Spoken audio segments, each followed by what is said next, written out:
हाँ जी, BF Skinner का व्यवहार बिहेवियर थेरेपी वाला जो ये उसका सेकंड पार्ट है, क्योंकि वो वीडियो जो है मतलब ज़्यादा बड़ी हो रही थी तो मैंने इसको 2 पार्ट में कर लिया। और वहाँ क्या था, मैंने आपको 5 स्टेप जो है बता दिए थे। और जो 5 स्टेप में पहला स्टेप था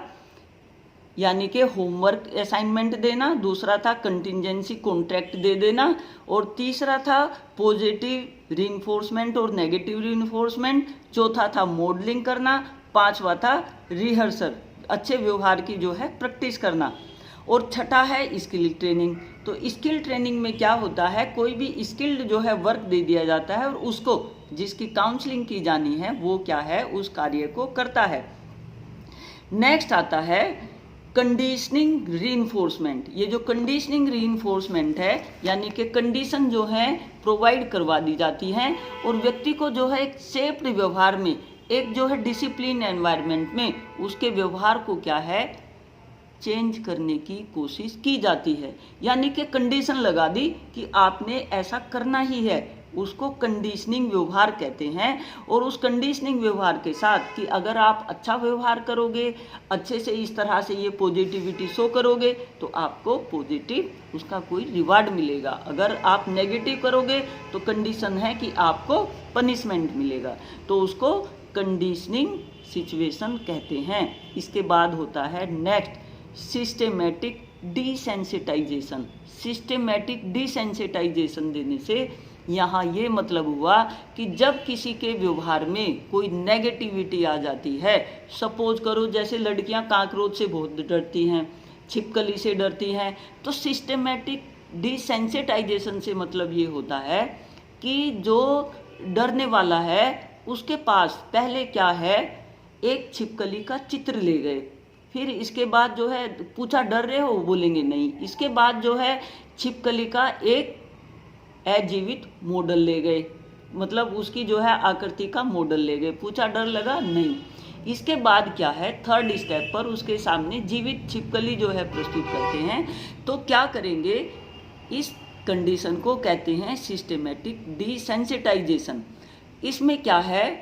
स्टेप बाय स्टेप वो सिचुएशन जो है उसके सामने प्रस्तुत की जाती है और उससे जो है उसके आचार विचार जो है पूछे जाते हैं कि कोई डरने की ज़रूरत है, वो बोलेगा धीरे धीरे क्या है उसके व्यवहार में जो नेगेटिविटी थी वो उसके विचार उसके प्रति क्या है बदलते चले जाएंगे। इसके बाद नेक्स्ट जो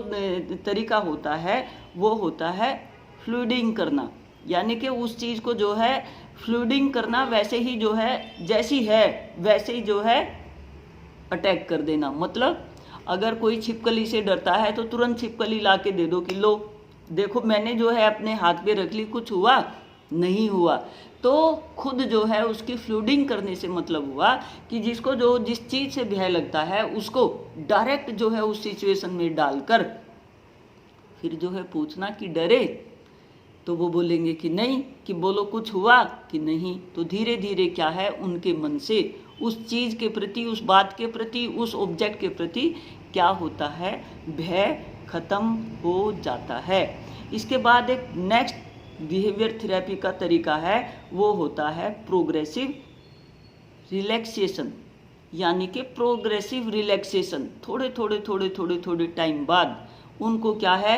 चीज़ों को सिखाना प्रोग्रेसिव वे में। रिलैक्सिंग प्रोग्रेस मतलब उनको जो है पहले थोड़ा सा जो है सपोज करो जैसे कोई पानी से डरता है, तो जब कोई पानी से डरता है तो क्या करें हम प्रोग्रेसिव रिलैक्सेशन में, हम क्या है उसको पहले थोड़े पानी में फिर जो है ज़्यादा उसमें लेके गए कि देखो कोई सिचुएशन ऐसी हुई नेगेटिव, वो बोलेंगे कि नहीं, तो धीरे धीरे क्या है ये प्रोग्रेसिव रिलैक्सेशन से मनुष्य क्या है जो उसकी वास्तविक जो है पॉजिटिविटी वाली स्थिति है वो क्या है उसमें विकसित होना शुरू हो जाता है। तो ये क्या थे बीएफ स्किनर के बिहेवियर थ्योरी से रिलेटेड, बिहेवियर थेरेपी से रिलेटेड क्या थी काउंसलिंग की प्रक्रिया थी कि हम किस किस तरीके से काउंसलिंग कर सकते हैं। तो ये हमारा हुआ जो है होमवर्क असाइनमेंट के द्वारा, कंटिजेंसी कॉन्ट्रैक्ट के द्वारा, और क्या हुआ positive reinforcement and negative reinforcement के द्वारा, मॉडलिंग के द्वारा, और उसके क्या है अच्छे व्यवहार की रिहर्सल करवा के, और क्या है स्किल की ट्रेनिंग टेक्निक के द्वारा, और कैसे कंटिजेंसी रीइंफोर्समेंट के द्वारा। कंटिजेंसी रीइंफोर्समेंट यानी कि गुड व्यवहार पे जो है अच्छा उसको पॉजिटिव रिवार्ड देना। और क्या हुआ, सेंसिटाइज सिस्टेमेटिक डिसेंसिटाइजेशन, और कैसे फ्लूइडिंग करके, व्यवहार की जो है फ्लूइडिंग करके, और कैसे प्रोग्रेसिव रिलैक्सेशन। तो ये क्या है 10 विधियां हैं जो BF स्किनर के द्वारा क्या है दी गई थी। और ये बिहेवियर थेरेपी वाली थ्योरी जो है ये इम्पोर्टेंट है, तो इसके आप 10 के 10 पॉइंट प्लस जो लर्निंग की थ्योरी है उसको भी यहाँ क्या है थोड़ा आप रिलेट कर देंगे, ठीक है।